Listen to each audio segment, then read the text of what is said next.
दर्शको नमस्कार. दर्शको, राजमुद्राच्या समाजमुद्रा या विशेष सत्रामध्ये मी डॉक्टर सुजित येवलीकर आपलं सहर्ष स्वागत करीत आहे.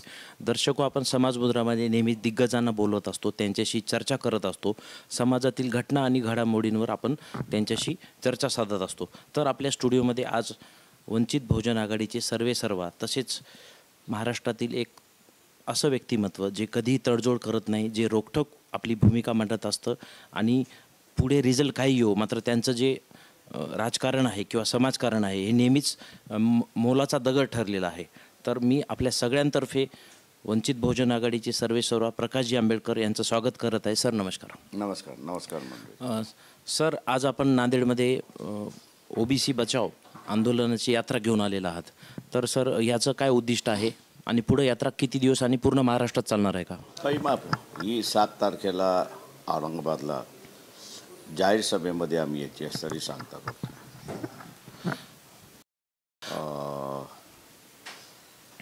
जरांगे पाटील यांची जी मागणी आहे की मराठा समाजाला ओबीसीतून आरक्षण देण्यात यावं, त्याच्यावरनं गावागावामध्ये 2 तट पडलेले आहेत. एक मराठा समाज की जो त्या मागणीला मान्य करतोय आणि दुसरा ओबीसीचा पूर्ण ओबीसीचा गट की जो त्याला विरोध करतोय. आमचं एवढंच बघणं आहे की हे राजकीय मतभेदच राहिले पाहिजे. ते सामाजिक मतभेद होता कामा नये. कारण का सामाजिक मतभेद झाले तर त्याच्यामध्ये द्वेष भावना येते आणि मग ती काढणं कठीण जाते. राजकीय मतभेद असले, मतदान झालं की सगळं निवळून जातो अशी परिस्थिती आहे. आणि म्हणून आम्ही ओबीसीना आवाहन करतो आहे की आपल्याला मराठा समाजाला मतदान द्यायचं असेल तर देऊ नका. ओबीसीच्या उमेदवाराला मतदान द्यायचं आहे 100% द्या, पण याचं रूपांतर सामाजिक भांडणामध्ये होऊ नका हे आम्ही आता सांगतो. आपली स्पष्ट भूमिका आहे सर. दुसरा महत्त्वाचा प्रश्न आहे की महाराष्ट्रामध्ये ओबीसी आणि मराठा समाजामध्ये जो वाद चालू आहे तो इतका पोचला आहे की मराठा डॉक्टरांवर कुठे बहिष्कार आहे, कुठं किराणा दुकान असेल किंवा गाडी असेल, प्रत्येक ठिकाणी हा वाद पेटलेला आहे आणि त्याचं बीड जिल्ह्यामध्ये आपण रूपांतर देखील पाहिलेलं आहे. ते मी म्हणालो ना की सुप्तपणे हा राजकीय वाद, सामाजिक वाद करण्याचा प्रयत्न आहे आणि तो दोन्ही बाजूने आहे. मी असं म्हणेन त्याच्यामध्ये भर कोण घालत असेल तर मराठा पुढारी भर घालतात आहेत. शरद पवारासारखी व्यक्तिमत्व त्याच्यामध्ये भर घालतात आहेत. हे जे ओबीसींच्या नेत्यांच्या ज्या 2 गाड्या फोडल्या त्याच्यावरती असणारं सबुरीने घ्या किंवा राजकीय लढा राहू द्या अशा संदर्भातलं असणारं वक्तव्य या मराठा समाजाच्या पुढाऱ्याकडून येत नाही आहे. हे माझ्या दृष्टीने दुर्दैव आहे. सर, दुसरे जे मराठा नेतृत्व आहे, दुर्दैवाने मी असं म्हणेन, ते निजामी नेतृत्व आहे. निजामचे ते गुलाम राहिलेले आहेत. आणि हा जो गरीब मराठा जो आहे तो शिवाजी महाराजाबरोबर राहिलेला आहे आणि त्याच्यामध्ये लढवाई शक्ती आहे, ताकद आहे, तो लढतो. माझं एवढंच फक्त त्यांनाही म्हणण्याचं आहे की आपल्याला समाजव्यवस्था बिघडवायची नाही आहे, अधिकार आपल्याला मिळवायचे आहेत. जोपर्यंत गरीब मराठा हा श्रीमंत मराठ्याला मतदान देत राहील जातीच्या नावाने, तोपर्यंत तो फसल्या जाईल एवढं त्यांनी असं लक्षात घेतलं पाहिजे. आणि या विधानसभेच्या निवडणुकीमध्ये तो जर वंचितच्या बाजूने उभा राहिला तर आम्ही या सर्व ओबीसीच्या आरक्षणाचं संवर्धन करून तसंच्या तसं ठेवून मराठा समाजाचं वेगळं ताट कसं होईल याची आम्ही आखणी, मांडणी आणि काही लीगल लोकांची चर्चा करून ती करता येईल तेव्हा त्यांनी आम्हाला सत्ता द्यावी असं आमचं म्हणणं आहे. बरं सर, जे 10% आरक्षण देण्यात आलं शिंदे आणि फडणवीस सरकार करून, आपण एक कायदेतज्ञ आहात, आपण एक जबाबदार व्यक्तिमत्व आहात, ते आरक्षण खरंच कोर्टामध्ये टिकेल का? आपल्याला काय वाटतं? कोर्टाच्या निर्णयावरती मी काही भाष्य करत नाही, आल्यानंतर त्याच्यावरती भाष्य करत. बरं सर, अंतलवेरी सराटीला आपण गेला होतात. जरांगे पाटलांना 4 महिन्याखाली आपण पाठिंबा दिला होता आणि त्याच्या अगोदर मी जरांगे पाटील कशाला, तुम्हाला जरांगे पाटील दिसतोय, मला असला शशिकांत पवार दिसतोय, तुम्हाला त्यांचं व्यक्तिमत्वही माहीत नसेल. शशिकांत पवारसुद्धा गरीब मराठीसाठी लढत होते, त्यावेळेस त्यांनाही आमचा पाठिंबा होता.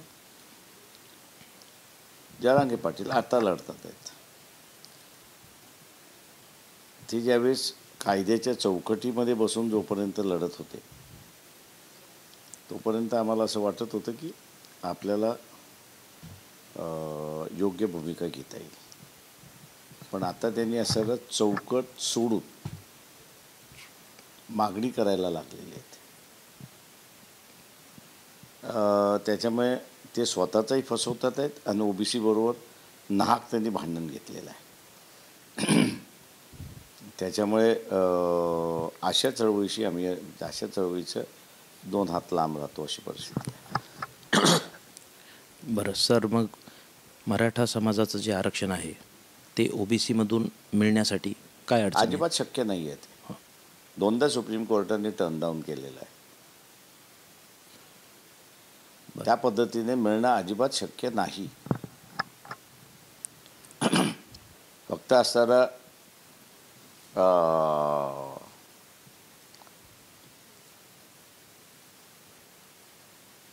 आम्हाला मागणी पाहिजे हे बरोबर आहे. मागणी तर कोणी मागू शकतो हे, पण ती कायद्याच्या चौकटीत कशी बसवावी हा त्याच्यातला महत्त्वाचा भाग आहे.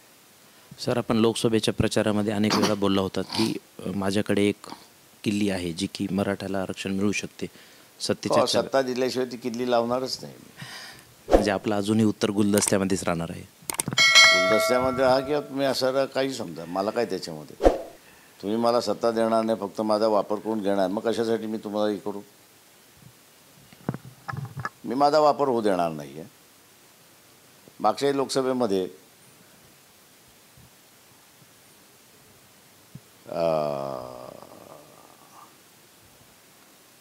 हा जो गरीब मराठा आहे त्याचं मतदान मला मिळालंच नाही. मी ठरवलं माझा वापर होऊ द्यायचा नाही. आता तुम्हाला जर पाहिजे असेल तर तुम्ही मान्य करायला शिका. ते मान्यता करणार नसेल तर मला काहीच घेणं देणं नाही आहे त्याच्यामध्ये. सर, आपण महाराष्ट्रभर दौरा काढलेला आहे.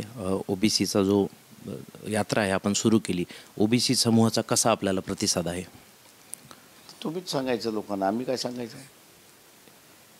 प्रत्येक माकड म्हणतो माझ्या लालच आहे, त्याच्यामुळे असं आम्ही कशाला ते म्हणत राहू. तुम्ही म्हणत राहा काय म्हणायचं आम्हाला ते. सर, आपण ही यात्रा काढलेली आहे. तमाम बहुजन समाज आणि सर्वच लोक आपल्या चॅनलच्या माध्यमातून आपल्याला पाहत आहेत. आपण जनतेला काय आवाहन करणार? काही नाही, शांतता राखली पाहिजे. राजकीय भांडण राहिलं पाहिजे. ओबीसीने एक लक्षात ठेवलं पाहिजे की त्यांनी आपली मेजॉरिटी कशी होईल त्या ठिकाणी बघितली पाहिजे. 57 जागा ह्या आरक्षणाच्या जागा आहेत SC आणि STच्या. उद्याच्या ह्या लढाईमध्ये पाठिंबा कोणाला पाहिजे याचा असणारा प्रश्न येणार आहे. ओबीसीना माझं असणारं आव्हान आहे की ह्या ज्या 57 आरक्षित जागा आहेत त्या ओबीसीच्या मतातून निवडून आल्या तर ओबीसीचं पारडं जड होतं. ओबीसीने म्हटलं की ह्या आरक्षित जागा आम्हाला काय घेणं देणं आहे, तर तिथे मग जरांगे पाटील बसलेले आहेत की ते निवडून आणतील आणि त्यांचं पारडं ते जड करतील. तेव्हा ओबीसीने आपलं पारडं जड राहण्यासाठी SC STचे जे मतदारसंघ आहेत त्या SC STच्या मतदारसंघामध्ये ओबीसीने 100% आरक्षणवादी पक्ष जे आहेत त्यांच्याच उमेदवाराला त्यांनी असणारं मतदान केलं पाहिजे आणि ते जर केलं तर त्यांचं पारडं जड राहतं अशी परिस्थिती आहे. थँक्यू. तर दर्शको, हे होते बाळासाहेब आंबेडकर. त्यांच्याशी आपण चर्चा केली, बातचीत केली. ओबीसी आरक्षणाचा तिढा कसा असू शकतो, मराठा आरक्षणाचा प्रश्न कसा मिटू शकतो, यावर त्यांनी मार्गदर्शन केलं. इथंच मी आपली रजा घेतो. कुठे जाऊ नका, बघत राहा फक्त आणि फक्त राजमुद्रा न्यूज लाईव्ह. धन्यवाद. मनोरंजनाचं प्रबोधन, करमणुकीचं उद्बोधन, बातमी अचूक, माहिती बिनचूक. पाहत रहा राजमुद्रा न्यूज लाईव्ह.